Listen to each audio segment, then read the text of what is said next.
Hello Carters, it's Super here with another explanation video. This one is for Tock Clock 3 Lap. If you haven't watched the task video yet, I recommend you do so now. In the interest of keeping this video short, I will be skipping over a few things which were explained in my previous video. There is a link to it in the video description in case you want to watch it. The first thing I want to talk about is airtime. There are two reasons why airtime can be bad. First, mini-turbos cannot be charged mid-air, and I can only spare 9 frames between mini-turbos before losing my boost. Second, if I drive into the air without hopping, my speed will decrease after 5 frames by an amount proportional to my sideways motion.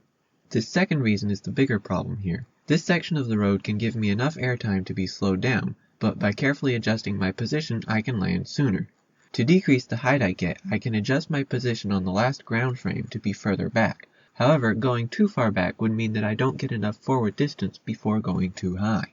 I can't just slow down while boosting, so adjusting my lines is the main method of adjusting my position to reduce airtime throughout the course. This is why many of my lines may look less than ideal. Here, I again want to minimize airtime, but this time I do it by driving off at an angle, allowing me to reach the road sooner.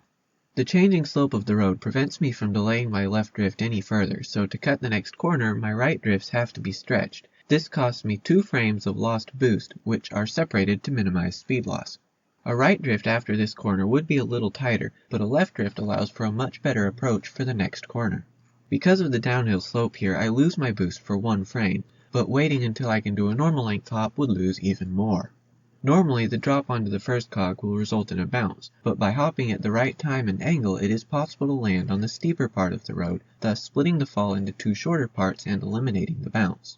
These cogs seem to be here just to make things difficult for me. First, they are rotating, which means I have to alternate sides. Second, they are not level with each other, so I get airtime. These both make it difficult to space my mini-turbos while maintaining good lines.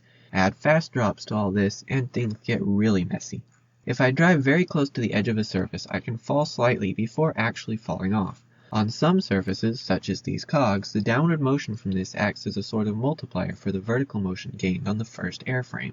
The space where I can do this is thinner than the distance I can move in 1 frame, so to get the fast hop I have to carefully adjust my position. If I can get my car on the very edge of the platform before falling off, I can reach terminal velocity in just a few frames.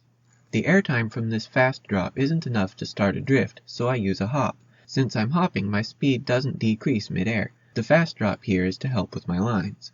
For the next turn, I turn right by doing a left drift. This is because I need that sideways motion for the turn immediately after. Fast fall. Actually, I've been fast falling a lot.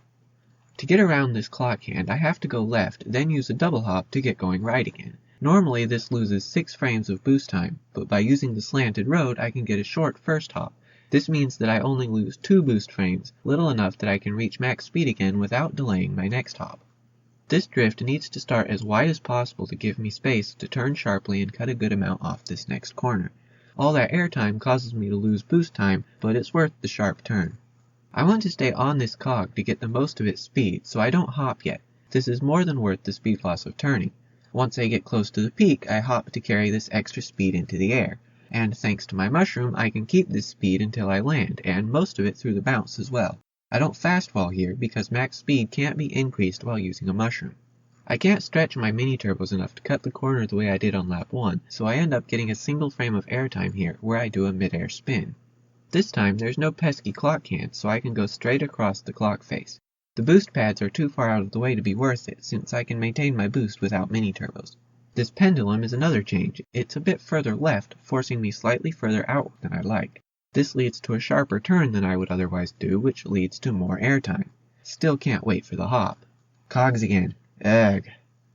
The arrows point right, but who cares? Let's go left and see what happens. This shortcut is extremely difficult. Because it's so soon after the cogs, I have very limited control over mini-turbo spacing, and the shortcut itself requires almost perfect angle, left-right positioning, and sub-frame timing. Even with all of this done perfect, the checkpoint is just barely within reach. Why didn't I do this on lap 1? This shortcut saves only a small amount of time over following the road without a mushroom. But I had a mushroom on lap 1, which made the normal route faster. I can't space my mini-turbos the same way I did on either lap 1 or 2, and with the clock hand being in the way again, my drifts are a bit weird here. At the end of the clock face, I get a significant amount of airtime, so why don't I hop like I did on the previous laps? because my mini-turbo spacing doesn't allow a good hop. Even if I hop immediately after this mini-turbo, my hop would give me way too much airtime. So instead, I adjust my sideways motion to be as little as possible before I go into the air. I've mentioned sideways motion several times in both this and my previous video. I think it's time to explain exactly what that is now and how it works. The game keeps two values which determine which direction I'm moving, my angle and drift angle. Angle is a signed 2-byte value. This is the direction that my cart is facing and the value that changes when I turn.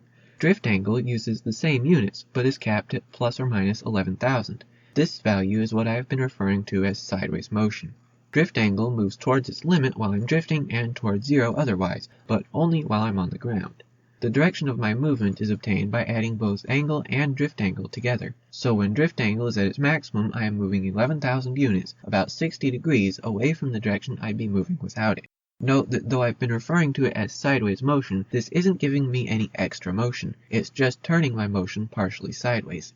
I said earlier that drift angle doesn't change while I'm in the air. However, turning during a hop does cause drift angle to change after landing by an approximately equal amount but in the direction opposite of my drift. This is why turning during a hop does not instantly change movement direction.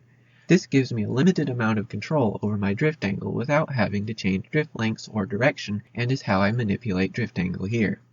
This landing change of drift angle can be abused on longer than usual hops. Drift angle always changes in the direction opposite of my drift, not the direction opposite of my turn. So by starting a left drift and then turning right, I can get my drift angle to also turn me to the right. Turn, cogs, shortcut, win. And that's all for this video. Leave a comment with your thoughts, and if you enjoyed the video, give it a thumbs up and subscribe if you're new. Thanks for watching.